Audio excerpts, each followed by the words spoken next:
Welcome back. Let's have a look at matters examinations, where for the first time the administration of this year's national examinations will involve deputy head teachers and deputy principals. Executive Officer David Njengere says the breakaway from the norm seeks to ensure efficiency and proper management of examination centers. As Shadrach Mete reports, supervisors and invigilators will not be retained in centers that were last year.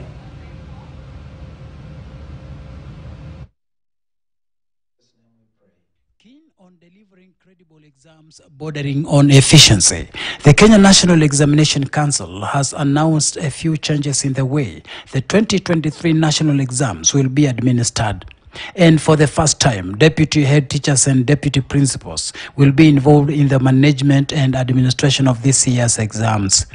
That the only persons who should be in the examination center are the center managers, deputy center managers, supervisors, invigilators, and of course, the candidates.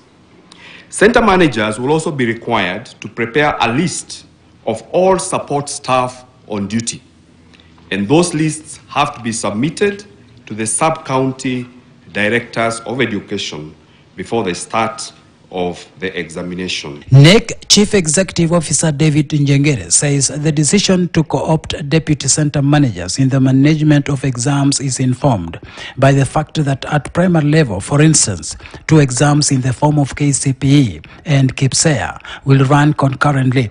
It is therefore expected that the head teacher will be in charge of the KCPE, while the deputy will help to coordinate the KPSEA assessments. Meanwhile, at secondary level, the deputy principals have been co-opted to ensure that any moment the center managers are away to pick exam materials, the exam center is not left unmanned.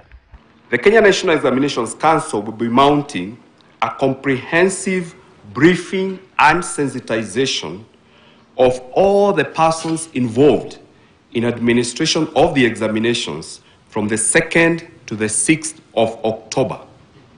We are appealing to all of you that you attend these briefing sessions in person.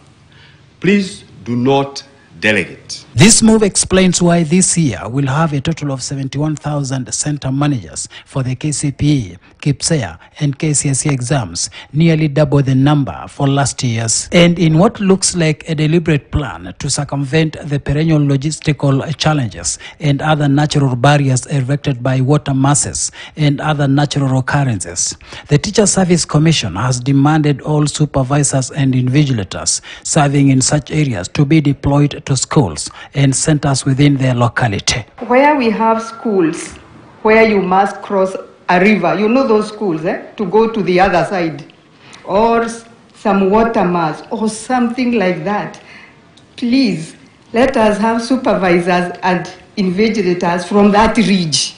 Another big shift is the directive that supervisors and invigilators will not be retained in the centers they served last year. We are asking our field officers to ensure that no supervisor or invigilator is retained in the center they served in during last year's national examinations. They should be changing every year, supervisors, invigilators, so that somebody does not start describing himself or herself as a supervisor of school A. Meanwhile, all TSC and Minister of Education officers on leave have been recalled to report back to work by latest October 16th. Shadrach Mete, KTN News.